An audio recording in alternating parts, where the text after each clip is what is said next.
सबसे पहले जो ब्रह्मा जी के 10 मानस पुत्र थे, तो एक वंश चला था जो सूर्य वंश कहलाया। जो सबसे पहले ब्रह्मा जी के से मरीच, मरीच से इक्ष्वाकु, इक्ष्वाकु से कश्यप, कश्यप की एक संतान थी सूर्य, सूर्य के एक पुत्र थे मनु। यानी कि कश्यप ऋषि की वैसे तो बहुत सारी पत्नियां थी, दिति जिनसे सारे दैत्य पैदा हुए हैं, राक्षस पैदा हुए हैं, अदिति जिनसे सारे देवता पैदा हुए हैं, और भास्कर देव ने भी अदिति माता के गर्भ से जन्म लेने के बाद इनका नाम सूर्य भगवान पड़ा, सूर्य पड़ा। तो सूर्य भी अदिति माता के ही यानी कि कश्यप ऋषि के ही पुत्र हैं। एक इनकी पत्नी थी कद्रु, जिनसे सारे सर्प पैदा हुए, चाहे वो शेषनाग हो, चाहे वासुकी हो, चाहे तक्षक हो, चाहे कंटक हो, जितने भी सर्प जाति हैं सब कद्रु की संतान थी। एक इनकी पत्नी थी जिनका नाम था विनीता। विनीता के 2 पुत्र हुए, 2 अंडों को जन्म दिया। एक अंडे को उन्होंने जिज्ञासावश जल्दी फोड़ दिया, तो उनके ऊपर का शरीर तो पूरा डेवलप हो गया लेकिन पांव डेवलप नहीं हुए। तो बाद में वो और उनका नाम पड़ा अरुण। अरुण देवता सूर्य भगवान के सारथी बन गए। फिर दोबारा कश्यप ऋषि ने उनको समझाया, तो उन्होंने कहा कि मेरे को एक ऐसा इतनी शक्तियों वाला पुत्र चाहिए, इतना तेजस्वी चाहिए।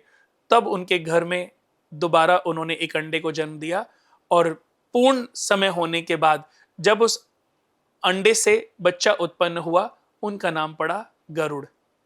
गरुड़ देवता बाद में गरुड़ देव भी बने, और ये विष्णु भगवान के सारथी बन गए। तो विष्णु भगवान के सारथी बनने के बाद ये अपनी माता, इनकी माता जो है अदिति माता की कद्रु की दासी के रूप में काफी वर्षों रही।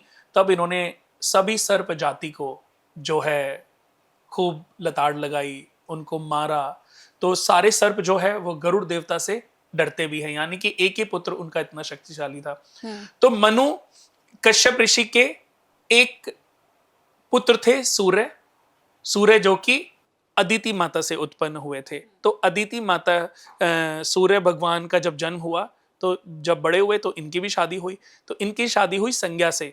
संज्ञा से जो इनको एक पुत्र पैदा हुए उनका नाम था मनु, जिनके पास मनुस्मृतियां थी, और मनु धरती पर आने वाले पहले मनुष्य थे। तो ये सूर्यवंश चला।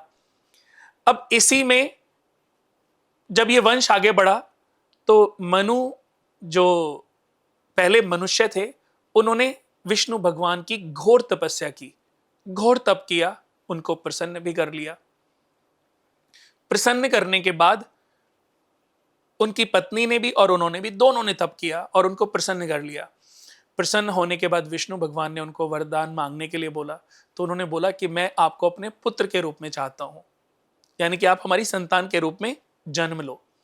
तो उन्होंने बोला कि अभी आपका शरीर तो बिल्कुल हड्डियों का ढांचा बन चुका है, कि दोबारा इसी युग में, इसी पीढ़ी में तुम्हारा दोबारा जन्म होगा, तब तुम्हारे घर में मैं अवतरण लूंगा। तो मनु का दोबारा जन्म हुआ राजा दशरथ के रूप में। तब दशरथ के घर में, और जो उनकी पत्नी थी शत्रुपा, उनका जन्म हुआ कौशल्या माता के रूप में। तब उनके घर में विष्णु भगवान ने रामचंद्र जी के रूप में जन्म लिया। तो ये सूर्यवंशी कुल था पूरा। तो ऐसे ही कभी कभी हमारे पूर्वज भी हमारे घर में दोबारा से जन्म ले लेते हैं। वो कोई विश, कोई कहते ना कि अपनी पीढ़ी को उन्होंने स्ट्रगल करते देखा, लेकिन तारने के लिए वो दोबारा आ गए। जैसे कि एक उदाहरण देता हूं, आज दुनिया के सबसे रईस इंसान कौन है? अंबानी जी। अंबानी जी, मुकेश अंबानी जी। हाँ जी। मुकेश अंबानी जी के जो फादर थे धीरू भाई अंबानी जी, वो तो पहले रिच नहीं थे, बहुत ही निम्न घर में, गरीब घर में उन्होंने जन्म लिया, और उसके बाद उन्होंने खुद की मेहनत से ये रियासत बनाई। अब आप देखिए कि उन्होंने इतना बड़ा एम्पायर खड़ा किया, तो ये हो सकता था कि ये दोबारा से अंबानी परिवार में पैदा हुए हों, और पैदा होने के बाद इन्होंने अपनी पीढ़ी को, अपने इस परिवार को इतना बड़ा कर दिया, इतना बड़ा नाम दे दिया कि आज पता नहीं कितनी पीढ़ियां अब जो है तरती रहेंगे, उनको अगर वो नहीं भी कमाएं तो भी किसी भी प्रकार की कोई कमी नहीं होगी।